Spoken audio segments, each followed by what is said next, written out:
Bharat Ratna विश्वरत्न doctor बाबासाहेबांच्या चरणी नतमस्तक होतो। प्रथम तुम्हाला सगळ्यांना जय शिवराय। तुमचं आमचं नातं काय? अरे तुमचं आमचं नातं काय? तुमचं आमचं नातं काय? तुमचं आणि आमचं जाती आणि धर्मातलं नातं नाहीये, फक्त आपण सगळे शिवाजीचा शिवपुत्र आणि शिवकन्या आहोत आणि हेच आपलं नातं आहे। समोर वर्दीवाला असो नाही तर गर्दीवाला असो, फक्त एकच नातं आहे की आपण महाराष्ट्रीयन आहोत, आपण मराठी आहोत आणि छत्रपती शिवाजी महाराजांचे वंशज आहोत। एवढी एकच ओळख आपली आहे आणि ही आजच्या दिवसापुरती नाही, ही 300-400 वर्षापासूनची आहे। एक शिवव्याख्याता म्हणून मी आज तुमच्या समोर आलोय। त्या अगोदर सगळ्या आदरणीय व्यासपीठ मंगेश शेठ आपण आवर्जून आलात, खूप बरं वाटलं। बऱ्याचशा मान्यवरांची नावं मला माहीत नाही, परंतु ज्या पद्धतीने आवर्जून तुम्ही या ठिकाणी आलेले आहेत, तुम्हाला सगळ्यांना जय शिवराय आणि माझ्या माता भगिनींना नतमस्तक होऊन जय शिवराय करतो। स्वराज्याचं धाकलं धनी छत्रपती संभाजीराजे यांच्या पुण्यस्मृतीस अभिवादन करतो। माता जिजाई, माता रमाई, माता अहिल्या, माता सावित्री, माता ताराबाई यांच्या पुण्यस्मृतीस मी अभिवादन करतो। रायगडावर खडे पसरले शिवरायांच्या पायी, रायगडावर खडे पसरले शिवरायांच्या पायी, हिरे मानकाची काय तमा, आम्हा दौलत दुसरी नाही, आम्हा दौलत दुसरी नाही। राजे तुम्ही होतात, राजे तुम्ही होतात म्हणून घरातली गाय, गोट्यातली गाय आणि घरातली माय सुरक्षित राहिली। राजे जर तुम्ही नसतात तर कुठली शिवजयंती आणि कुठली गणेश जयंती, सगळ्या एकाच रंगात रंगून गेले असते। राजे तुम्ही होतात म्हणून ही विविधता दिसते। तुम्हाला सगळ्यांना 396वी शिवजयंतीच्या खूप खूप शुभेच्छा। आज अभिमानाची गोष्ट आहे की आम्ही अशा महाराष्ट्रामध्ये आहोत की जिथे शिवरायांच्या पावनभूमीने पुण्यकीत झालेली ही भूमी आहे। या भूमीमध्ये आम्ही आहोत, हेच आमच्यासाठी खूप काही आहे। शिवाजी महाराजांच्या इतिहासाच्या बाबतीत बघायला गेलं आपण तर सुरुवातीला आपल्याला एक महत्त्वाची गोष्ट की नेमका वेरूळचे भोसले आणि सिंदखेडचे जाधव यांचे रिलेशन काय हे पहिलं आपण ऐकून घ्यायला पाहिजे। तुम्हाला सगळ्यांना माहिती असेल की जिजाऊ आहे त्या सिंदखेडच्या जाधवांची, लखोजी जाधवांची मुलगी होती आणि वेरूळचे शहाजी राजे हे वेरूळचे भोसले होते। दोन्हीही एकाच ठिकाणचे आहेत, पण दोघेही मातब्बर सरदार होते आणि मातब्बर सरदारांमध्ये ही सोयरीक जुळलेली आहे। ही सोयरीक एवढ्यासाठी जुळलेली आहे की भविष्यामध्ये काहीतरी वेगळं घडणार होतं असं ईश्वराच्या मनामध्ये होतं। लखोजी जाधवांच्या बाबतीमध्ये बघायला गेलं तर तुमच्यासाठी माहिती सांगतो 5 पातशाही होत्या। मुस्लिमांच्या मुघलांच्या 5 पातशाही होत्या। या 5 पातशाहीमध्ये आपसामध्ये संघर्ष होतं आणि आमचे मराठी सरदार जे होते ते 5,000ची 10,000ची फौज घेऊन त्या पातशाहीसाठी लढत होते। काही वेगळं नव्हतं, कोणाला याचं मनामध्ये नव्हतं की आपण राजा व्हावा, आपण त्या पातशाहीचा ताबा घ्यावा, परंतु असं काही नव्हतं कारण दिवस खूप बेकार होते। तुम्हाला सांगतो की रस्ती गल्लो गल्ली आया बहिणीची इज्जत लुटली जात होती। घरामध्ये आणलेला जो आपला जो शेतमाल आहे तो शेतमाल बळजबरीने घेऊन जात होतं। घरात दारावरती गाढवाचा नांगर, अशा पद्धतीचं हे मुघली सल्तनत होती। या सगळ्या गोष्टी आहेत, पण ह्या सगळ्या गोष्टींमधून वाचवणारा कोण आहे कुठेही दिसत नव्हता। सगळं काही अंधकार होता, सगळं अंधकार होतं। लखोजी जाधवाच्या संदर्भामध्ये सांगतो, लखोजी जाधव हे निजामशाहीकडे होते आणि शहाजी राजे होते ते आदिलशाहीकडे होते। लखोजी जाधव यांचा पराक्रम एवढा मोठा होता की अख्खी दख्खनची सुभेदारी ही लखोजी जाधवांना दिली होती। लखोजी जाधवांच्या बाबतीमध्ये बघायला गेलं तर लखोजी जाधवांना तीन मुलं आणि एक मुलगी, 3 मुलं आणि एक मुलगी। मुलगी होती जिजाऊ, परंतु दोघांमध्ये जाधवांमध्ये आणि भोसल्यांमध्ये कट्टर वैर। आया बहिणींनी थोडंसं जरा उन्हामध्ये मला जरा सावलीमध्ये इकडे तर 2-4 खुर्च्या लावता येतील बघा। माता भगिनी उन्हामध्ये आहेत, उन्हामध्ये आहेत. त्यांनी या इकडे बराच वेळ हे चालेल.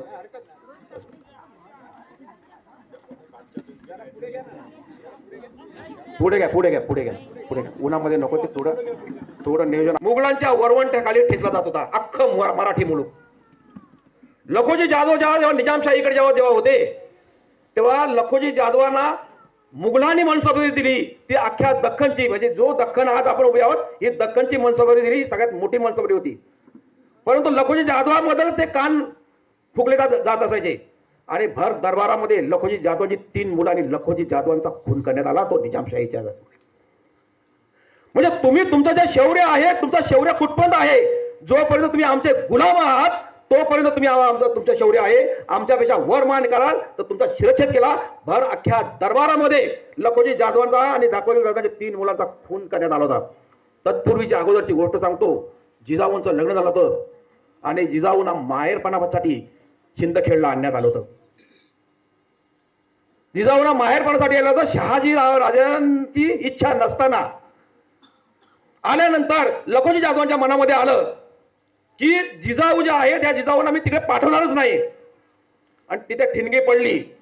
शहाजी राजांनी सिंदखेडवरती हल्ला केला आणि सिंदखेडचा हा हल्ला केल्यानंतर जिजाऊंना त्यांनी तिथून घेतलं. जिजाऊ त्यावेळेला 5 महिन्याच्या गरोदर होत्या.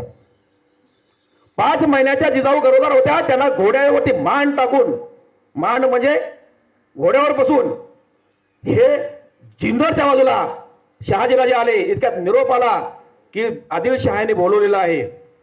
जिजाऊ म्हटल्या की राजे तुम्ही जा, जर तुम्ही माझ्यासोबत असेल तर माझा बाप तुम्हाला जिवंत ठेवणार नाही.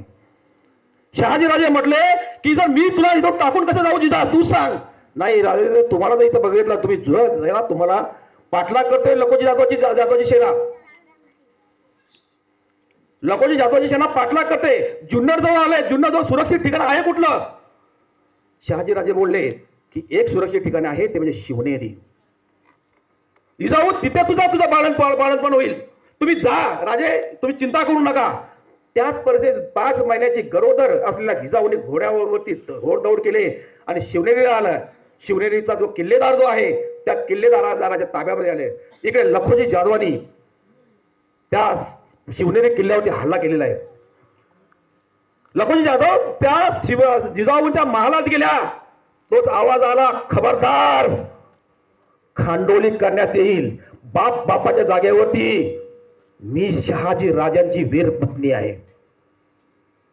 बघता तर लखोजी जाधवांच्या समोर बघता साक्षात दुर्गा उभी आहे हातामध्ये तलवार घेऊन.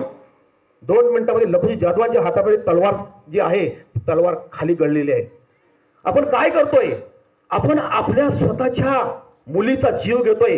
कशासाठी आपण आपला जीव घेतोय? तर केवळ ह्या एका मनसबरीसाठी. आपण सगळेच मुघलांच्याकडे आहोत. लखोजी जाधवने सांगितलं, जिजा मी चाललोय. आणि तिथून लखोजी जाधव गेले. जिजाबाईंचं जे हे आहे ते बाळणपणासाठी जिजाऊंना शिवनेरीला ठेवण्यात आलं. इकडे शहाजीराजे हे मोहिमेवरतीच असायचे. दिवसामागे दिवस जात होते. जिजाऊंना डोहाळे लागले, डोहाळे. माता भगिनींनो, आपले डोहाळे काय आहेत? चिंच खावावीशी वाटते, बोरं खावावीशी वाटते, माती खावावीशी वाटते, माती. हे आपले डोहाळे. जिजाऊंचे डोहाळे काय आहे? तर जिजाऊंना हातामध्ये दांडपट्टा घ्यावासा वाटतं, घोड्यावरती रपेट मारावी लागते आणि मुघलांचे शिरच्छेद करायचे वाटतात. हे जिजाऊंचे डोहाळे आहेत. बघा डोहाळ्यामध्ये पुढे फरक काय आहे तो. जर का स्वतःचा शिवाचा अंश जर पोटामध्ये जर का जन्माला येत असेल तर तिला चिंच आणि बोरं खावावीशी कशी काय वाटेल? साधी सोपी गोष्ट आहे. एका दिवस चालू झाले, दिवसेदिवस हा जो वनवटा, जो सह्याद्रीचा जो हा जो ऊन जो आहे, हाच दिवस आहे. बघा ना, हाच दिवस आहे. पूर्णपणे कडे कपारे सगळे हे आहे, रणरणत ऊन आहे. जीवाची लाही होते. पक्षी पानं सगळे जे आहे ती सुकलेली आहेत, मेरकलेले आहेत. पिचलेला जो आपला जो हे आहे, रयत आहे, ती रयत जी आहे ती पावसाकडे किंवा ह्याच्याकडे याचना करते की कुठेतरी वायाची झुळूक यावी. आणि दिवस उजाडला तो फाल्गुन वद्य त्रयोदशीचा आजचा दिवस 19 फेब्रुवारी 1630. दिवसच वेगळा होता. इकडे जिजाऊना बाळंत काळा सुरू झालेले आहेत. शिवनेरी किल्ल्यावरती बाया बापड्यांचे धावपळ सुरू झालेली आहेत. पुरुष मंडळी याच्या खाली सदरेच्या खाली थांबलेले आहेत. बाया आहेत त्या सदरेवर आहेत. समोर दरवाजे आहेत. सुईणींची लगबग सुरू झालेली आहे. सुईणींची लगबग सुरू झालेली आहे. प्रत्येक जण सांगत होता की बा शिवाई आम्हाला भवानी माता कृपा कर आमच्यावरती, कृपा कर. एक राजा दे आम्हाला, एक राजा दे की जो आम्हाला ह्या संपूर्ण संकटातून बाहेर काढील. एक राजा द्या. फक्त जिजाऊच्या पोटी एक मुलगा जन्माला येऊ द्या. फक्त मुलगा जन्माला. तो मुलगा असा असायला पाहिजे की ज्याचं त्रिलोकामध्ये मध्ये नाव असायला पाहिजे. इकडे बघता बघता शिवाजी महाराजांचा जन्म जवळ आलेला आहे आणि काय बघा किमया आहे. कधी नाही तर वळवाचा पाऊस सुरू झालेला आहे. वाऱ्याची झुलूक सुरू झालेली आहे. बघता बघता बघता पावसाचे थेंब सुरू झालेले आहेत. भर फाल्गुन महिन्यामध्ये पाऊस सुरू झालेला आहे. पाऊस सह्याद्रीचे कडे कपारी ओळे चिंब होत आहेत. पक्षी किलबिल करतायत. गुरांची वासरं जी आहेत ती शेपट्या वर करून करून चौकूर उधळतायत. आणि दाराच्या आडून मुलाचा रडण्याचा आवाज आला आणि बघता बघता सगळा संपूर्ण माहोल आहे तो बदलून गेला. काय झालंय? कोण जन्माला आलंय? मुलगा आहे का मुलगी आहे? बाळंतीण कशी आहे? प्रत्येकाला काळजी आहे. सगळे सदरेच्या बाहेर आहेत. सुईण कधी दरवाजा उघडते ते बघतायत. काही अंतरावर काही वेळाने दरवाजा उघडला गेला. सुईण बाहेर आली आणि सांगितलं की साखर वाटा.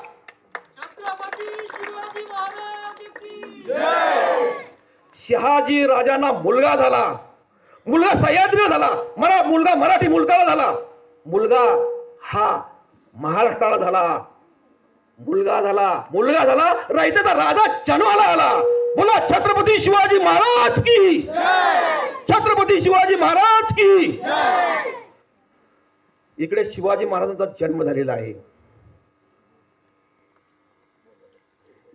सर कृपया आपण या वरती या, स्टेजवरती या. या ठिकाणी कोल्हाट पोलीस स्टेशनचे प्रभारी अधिकारी पोलीस निरीक्षक माननीय फारणे साहेब या ठिकाणी आलेले आहेत. त्यांचा आजचा हे जे बालक आहे शहाजी राजांचं ते मोठं होत चाललेलं आहे. जिजाऊ त्यांना कसं राज्य चालवावं, कसं युद्धनीती करावी हे दादोजी कोंडदेव यांच्या मदतीने शिकवत आहेत. 8 वर्षाचा बालक होता आणि दरबार भरलेला आहे. प्रत्येक सुनावणीसाठी लोक आलेले आहेत. प्रत्येक सुनावणी सुरू झाली आहे. इतक्यात एक सेवक बाहेर आला. रांज्यावरून कुणबी आलाय. काही क्षणासाठी दरबार थांबवला. बाकीचे मुद्दे बाजूला झाले. बोलवा तिला आतमध्ये. कुणबी लगबगेने कुणबी बरोबर आतमध्ये आले. डोळ्यामध्ये टिपू येत आहेत. रांज्यावरून आले वय. बोला काय? माझी सून नासवली. कोण आहे तो नराधम? कोण? शेताने कुंपणाने शेत खाल्लं. कोण आहे तो? रांजाचा पाटील. काही सेकंदामध्ये राजांच्या हाताच्या मुठी वळल्या गेलेल्या आहेत. जिजाऊंची हात हे समशिरेवर आलंय. आणा उचलून त्या रांजाच्या पाटलाला. जसं आहे तसं घेऊन या. सैनिक घोडदौड करून रांज्यात आलेले आहेत. पाटलाचा दरवाजा वाजवलाय. पाटलाने आम्हाला कोण र? शिवाजी राजांची माणसं आहे हो आम्ही. काय काम आहे? राजांनी बोलवलंय. कुठला राजा? शिवाजी राजा शहाजी राजांचा मुलगा. कोण म्हणतो त्याला राजा? नाही येत म्हणून सांग तुझ्या